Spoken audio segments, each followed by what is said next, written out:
नमस्कार साथियों, स्वागत है आपका हमारे YouTube चैनल पर। और जैसा कि आपको पता है, अभी काफ़ी दिनों से हमारे ग्रुप में हलचल चल रही थी कि भाई हमें भोपाल जाना है, आदि भवन जाना है, और वहाँ जाकर जो ट्राइबल डिपार्टमेंट का अपना डीवी नहीं हो पा रहा है, उसमें आखिर डिले का रीजन क्या है वह हमें पता करना है। और वहाँ आयुक्त महोदय से निवेदन करना है कि जल्दी से जल्दी हमारी डॉक्यूमेंट वेरिफिकेशन की प्रक्रिया प्रारंभ की जाए।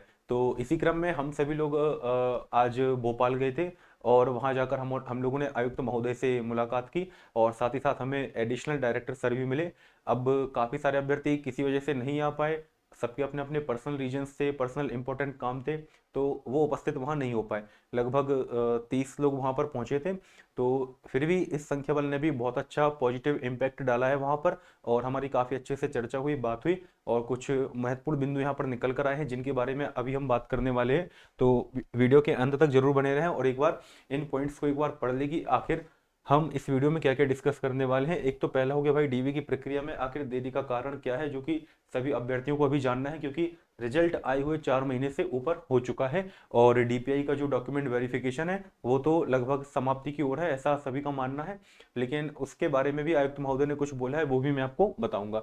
आयुक्त सर ने क्या बोला है, एडिशनल डायरेक्टर सर ने अलग से हम लोग से मिले, फिर उन्होंने क्या बोला, इसके बाद रिजल्ट में क्या परिवर्तन हो सकता है, जो कि 12.4 या वेटिंग वाला कुछ इश्यू चल रहा है।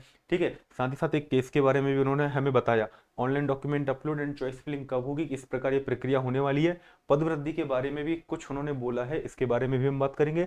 और डीपीआई की चॉइस फिलिंग, सभी को पता है कि भौतिक दस्तावेज सत्यापन डीपीआई का हो चुका है, लेकिन अभी चॉइस फिलिंग की जो प्रक्रिया है अभी बाकी रह गई है। बाकी कुछ साथी अभ्यर्थी जो डीपीआई वाले हैं वो कल जा रहे हैं वैसे भी, तो उनका क्या रिस्पॉन्स रहता है वहाँ डीपीआई के माध्यम से वही भी हमें पता चल जाएगा। और ओवरऑल रिस्पॉन्स क्या रहा इस बारे में भी हम बात करेंगे।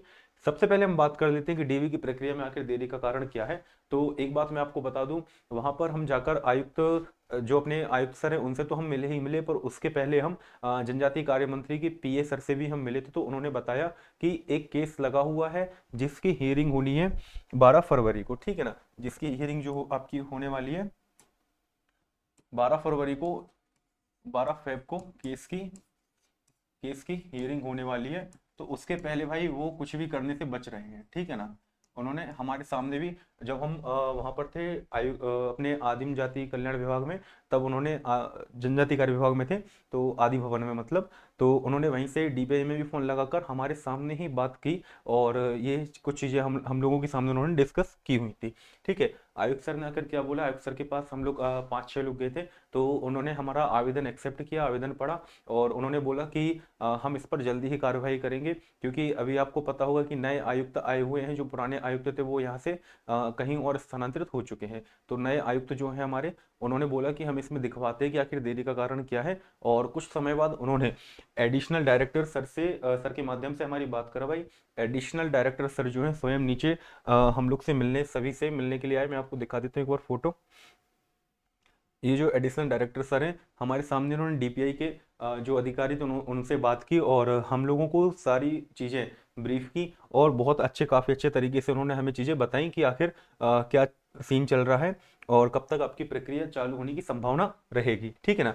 तो ये एडिशनल डायरेक्टर सर के बोल थे कि भाई, और हम लोगों ने उनसे काफ़ी प्रश्न भी पूछे कि ये क्यों हो रहा है, और दूसरी बात कि अभी बच्चों को लग रहा है कि रिजल्ट में परिवर्तन हो सकता है क्या। तो उन्होंने इस बारे में बोला कि माननीय न्यायालय का जो भी निर्णय होगा वो सर्वोपरि होगा। यदि डीपीआई वाले बच्चे ये सोच रहे हैं कि हमारा तो डीबी हो चुका भाई, भौतिक दस्तावेज सत्यापन हो गया तो हम सेफ हैं, तो उन्होंने बोला नहीं, नियम पुस्तिका एक ही है, जजमेंट जो आएगा वो दोनों डिपार्टमेंट, चाहे वो डीपीआई हो चाहे ट्राइबल हो, ऐसा आयुक्त सर ने भी, ऐसा अपने additional director sir Sudhir Jain sir हैं जो, उन्होंने बोला हुआ है, ठीक है ना, मैं नहीं कह रहा हूँ, ये इन्होंने बोला हुआ है। काफी लोग थे वहां पर, सभी के सामने ही ये बात हुई है। जो भी निर्णय आएगा माननीय न्यायालय का, तो वह सभी पर ही लागू होगा, ठीक है ना। वैसे मैं एक बात बता दूं आपको कि ज़्यादा संभावना नहीं है कि रिजल्ट में कोई चेंजेस आपको देखने को मिलेंगे। फिर भी यदि बाय चांस, मतलब 0.01% ही चांसेस हैं कि रिजल्ट में कोई परिवर्तन होगा। ज़्यादा से ज़्यादा ये हो सकता है कि वो समायोजन करेंगे भाई, पद कुछ बढ़ा देंगे, ठीक है। इस प्रकार से भी प्रक्रिया संपूर्ण की जा सकती है। अब ये विभाग के ऊपर रहेगा कि विभाग क्या करना चाहता है। इसके बाद ऑनलाइन डॉक्यूमेंट अपलोड, इन्होंने बोला, हमने हमने तो भाई वहां जाकर सीधी मांग की कि आप क्या कर दो भाई, टीआरसी पोर्टल अपडेट करो, हमें और कुछ नहीं चाहिए, हमें टीआरसी पोर्टल अपडेट चाहिए कि आखिर हमारी चीज़ें कब होंगी। और हम लोगों ने ये डिमांड भी की है कि आप कुछ ना करो तो कम से कम हमारे ऑनलाइन डॉक्यूमेंट तो अपलोड अभी करवा ही लो।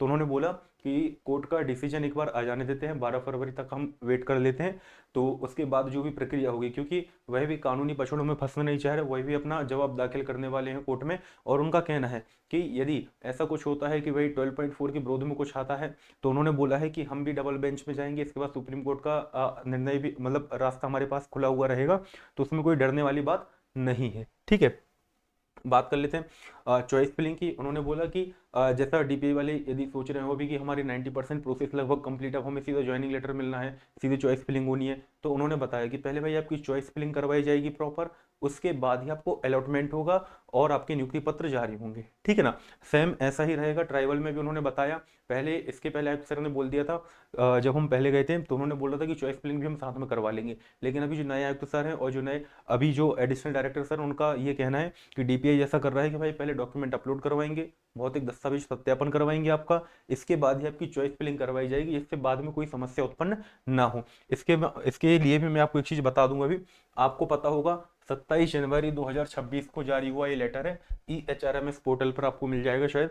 तो इसमें क्या है कि इन्होंने इसके पहले भी इन्होंने क्या है कि जो जनजाति कार्य विभाग के जो स्कूल हैं, उनके जो खाली पद है, रिक्त पदों की जानकारी है, पहले इन्होंने मांग ली थी, लेकिन इसके बाद उन्होंने बताया कि हमने दोबारा 27 जनवरी को जारी किया हुआ है और इसकी पुष्टि किए जाने के संबंध में हमने जारी किया है। मतलब आप वो चाह रहे हैं कि प्रक्रिया में कोई भी गड़बड़ी ना आए, ऐसा ना हो कि कहीं किसी स्कूल से हमें गड़बड़ जानकारी मिली हो, पोर्टल पे सही तरीके से अपडेट ना हो और बाद में हम चॉइस फिलिंग करवा ले किसी बच्चे की और उसको वो स्कूल खाली ना मिले। ठीक है, तो इससे क्या समस्या उत्पन्न होती है, तो दोबारा रीवेरिफिकेशन उन लोगों ने करवाया है और इसका जवाब उन्हें जल्दी ही मिलने वाला। उन्होंने उन्होंने कहा है कि 30 तारीख तक हमें लगभग, मतलब आज 29 हो गई है, 30-31 तारीख तक हमें लगभग इसकी जानकारी कंप्लीट मिल जाएगी, ऑनलाइन अपलोड हो जाएगा। ठीक है, हार्ड एवं सॉफ्ट कॉपी यहाँ पर लिखा हुआ है कि इसके माध्यम में इनको मिलेगा ये। ठीक है, इसके बाद EHRMS पोर्टल पर दर्ज रिक्त पदों की जानकारी का परीक्षण करें, संस्थावार दर्ज जानकारी में संशोधन होता है। इन्होंने बोला यदि कोई संशोधन है तो आप अभी EHRMS पोर्टल पर दर्ज कर लो, संशोधित संस्थावार जानकारी तारीख सत्यापित प्रति हार्ड एवं सॉफ्ट कॉपी में ईमेल के माध्यम से उपलब्ध कराना।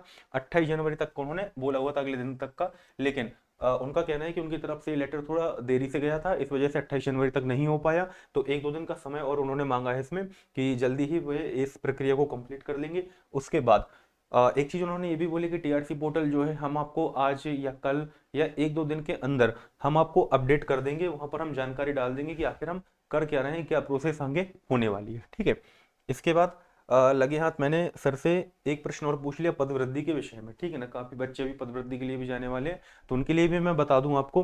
पदवृद्धि, मैंने उनसे पूछा कि सर आप एक बात बताइए कि जब ये जो आपने नियुक्तियां, मतलब आपने रिक्तियां निकाली, तो वो तो बहुत पुरानी रिक्तियां थी, 2024 के अकॉर्डिंग, मई 2024 के अकॉर्डिंग थी, फिर ट्रांसफर भी हो गए, काफी काफी रिटायरमेंट्स भी हो गए, तो क्या पदवृद्धि हो सकती है, संभावना है इसकी?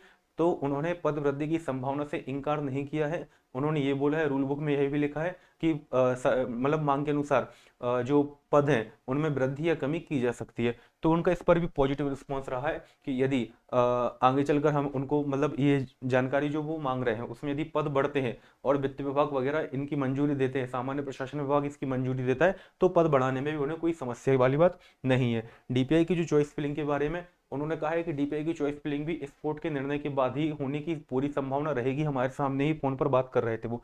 तो ओवरऑल रिस्पॉन्स उनका काफी अच्छा रहा, पॉजिटिव रहा। उनका कहना है कि हम ये चाह रहे हैं कि आगे कोई समस्या उत्पन्न ना हो, इसके लिए हम चीजों को थोड़ा डिले कर रहे हैं। और दूसरा रीजन ये है उनका डिले करने का कि कोर्ट कुछ आदेश जारी करके रखा हुआ है डीपीआई को, तो वो ये चाह रहे हैं कि इन चीजों का निराकरण हो जाए पहले, उसके बाद ही हम कोई जानकारी अपडेट करेंगे वहां पर। ठीक है, तो ये ओवरऑल जानकारी थी यहाँ पर। टीआरसी पोर्टल पर आपको जो भी रहेगी जानकारी यहाँ पर मिल जाएगी और हम बहुत जल्द एक्सपेक्ट कर रहे हैं। जो आयुक्त सर थे उनका भी कहना था कि आप लोग, मतलब क्यों आना पड़ा आपको, तो हमने बताया कि सर हम 4-4 5-5 बार आ चुके हैं, लेकिन हमें कोई सटीक जानकारी नहीं मिल पा रही, ठोस जवाब नहीं मिल पा रहा, तो आप हमारी समस्या का समाधान करें। ठीक है, और ये ट्राइबल डिपार्टमेंट सिलेक्टेड कैंडिडेट्स का ग्रुप है, इसमें जो ट्राइबल में सिलेक्टेड हुए हैं वही कैंडिडेट्स इनको जुड़ना है। इनकी जानकारी, मतलब इसकी ग्रुप की जो लिंक है मैं अपने टेलीग्राम चैनल पर डाल दूंगा। टेलीग्राम चैनल आप मेरे कमेंट बॉक्स में लिंक मिल जाएगी आपको। इंग्लिश विद शिवांश मेरा टेलीग्राम चैनल है, यहाँ पर जाकर आप मैसेज भी कर सकते हैं। ठीक है, बाकी आपको जानकारी अच्छी लगी हो और ऐसी ही जानकारी पाने के लिए चैनल को आप सब्सक्राइब कर सकते हैं, चैनल को शेयर कर सकते हैं। थैंक यू, जय हिंद।